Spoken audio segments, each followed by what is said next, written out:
نحمده ونصلي على رسوله الكريم اما بعد فاعوذ بالله من الشيطان الرجيم بسم الله الرحمن الرحيم رب اشرح لي صدري ويسر لي امري واحلل عقدة من لساني يفقهوا قولي۔ یونس علیہ السلام سے ایک خطا ضرور ہوئی، لیکن انہوں نے اس کا اعتراف کیا تو اللہ سبحانہ تعالیٰ نے ان کو دوبارہ چن لیا۔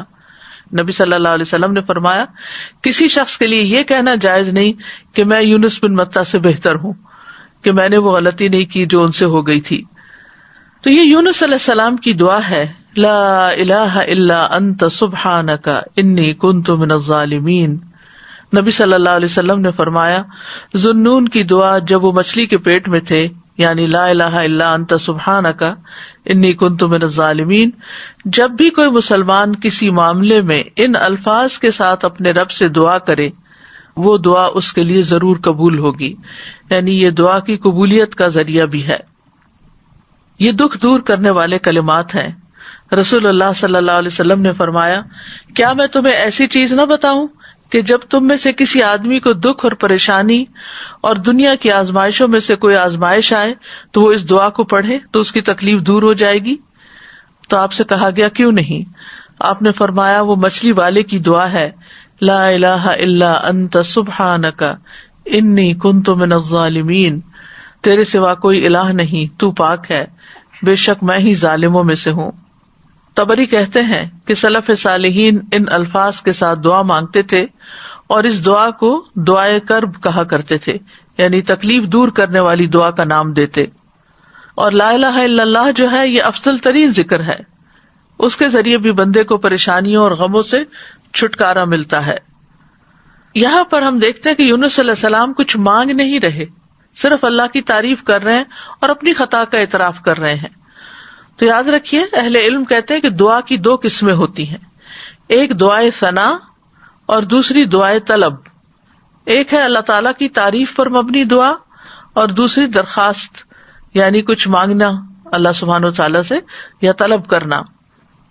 تو دعائے ثنا کیا ہوتی ہے؟ جیسے یہ ہے، لا الہ الا انت سبحانک انی کنت من الظالمین، اور جیسے لا الہ الا اللہ وحدہ لا شریک لہ لہ الملک ولہ الحمد وہو علی کل شیء قدیر، یہ عرفہ کے دن کی دعا ہے۔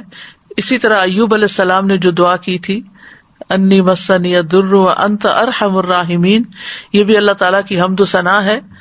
اور دعائے طلب کیا ہے؟ جس میں انسان اللہ کا ذکر اور تعریف کر کے اس سے کچھ مانگتا ہے، یعنی اسپیسیفک دعا کرتا ہے۔ تو اس دعا میں ایک طرف لا الہ الا انت سبحانک ہے اور دوسری طرف اپنی خطا کا ارتکاب ہے۔ یاد رکھیے کہ نبی صلی اللہ علیہ وسلم سے اس دعا کی کوئی محدود گنتی وارد نہیں ہوئی۔ یونس علیہ السلام کے بارے میں بھی نہیں پتہ چلتا کہ انہوں نے کتنی دفعہ اس کو پڑھا، لیکن انہوں نے ایک دفعہ بھی جب اس کو پڑھا ہوگا پوری تڑپ کے ساتھ، پوری شدت کے ساتھ، تو اللہ سبحانہ تعالیٰ نے ان کی دعا قبول کر لی۔ تو اس لیے لازم اپنے اوپر نہ کیجیے کہ 1.25 لاکھ دفعہ ہی ضرور اس کو پڑھنا ہے یا 100 دفعہ ہی ضرور پڑھنا ہے۔ جتنی دفعہ چاہیں آپ پڑھیں، چاہے 1,00,000 دفعہ پڑھیں، چاہے 100 دفعہ پڑھیں، لیکن پابندی اس کی ضروری نہیں کہ اتنا پڑھیں گے تو دعا قبول ہوگی۔ اصل چیز ہے وہ جذبہ، وہ اخلاص، وہ شوق، وہ تڑپ جس کے ساتھ انسان دعا مانگتا ہے۔ تو اس دعا کے اوپر آپ غور کریں تو اس میں سب سے پہلے لا الہ الا اللہ ہے جو کمال توحید کا بیان ہے، اور دوسرا پھر سبحانہ کا ہے جو کمال پاکیزگی کا اظہار ہے کہ اللہ تعالیٰ ہر عیب اور برائی سے پاک ہے، اور تیسرے اپنی غلطیوں کا اعتراف ہے۔ یعنی یہ 3 ایسی بہترین چیزیں اکٹھی ہو گئی ہیں کہ جس کی وجہ سے دعا قبول ہوتی ہے۔ اور پھر اس میں ان چیزوں کو دراصل وسیلہ بنایا گیا ہے، اللہ کی توحید کا اقرار کر کے اس کو لا الہ الا اللہ کو وسیلہ بنایا گیا، تسبیح پڑھ کر وسیلہ بنایا گیا، انی کنت من الظالمین اپنی عبودیت کا اقرار کیا گیا اور اپنی غلطی کا اعتراف کیا گیا۔ تو یہ سب دراصل دعا کی قبولیت کے لیے ایک وسیلہ بن گیا۔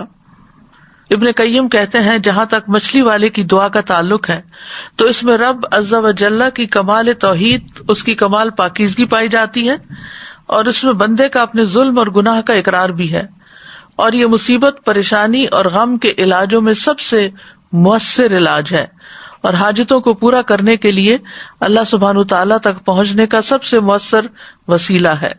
اور یہاں پر توحید کی اقسام کا بھی ایک طرح سے ذکر ہے اور اقرار بھی ہے. توحید کا اقرار جو ہے یہ دراصل انسان کو رب کے آگے جھکا دیتا ہے. اس سے اللہ تعالی کی عظمت کا احساس انسان کے دل میں آتا ہے اور پھر تسبیح پڑھ کر انسان اللہ سبحانہ تعالیٰ کو انتہائی پاکیزہ قرار دیتا ہے جو کہ اس کے شایان شان ہے، اور اپنے اوپر غلطی کو لیتا ہے اور خود اپنے رب کی طرف رجوع کرتا ہے. اور اس میں ہم دیکھتے ہیں کہ بہت لطیف طریقے سے ظلم پر معافی کی درخواست ہے. انہوں نے اپنی ذات پر اپنے ظلم کا ذکر کیا، جو ظلم کی تیسری قسم ہے نا، یعنی ظلم اور انسان کا اپنا نفس. تو یاد رکھیے اپنے گناہوں کا اعتراف کرنا حاجات پوری کرنے کا سب سے افضل دروازہ ہے.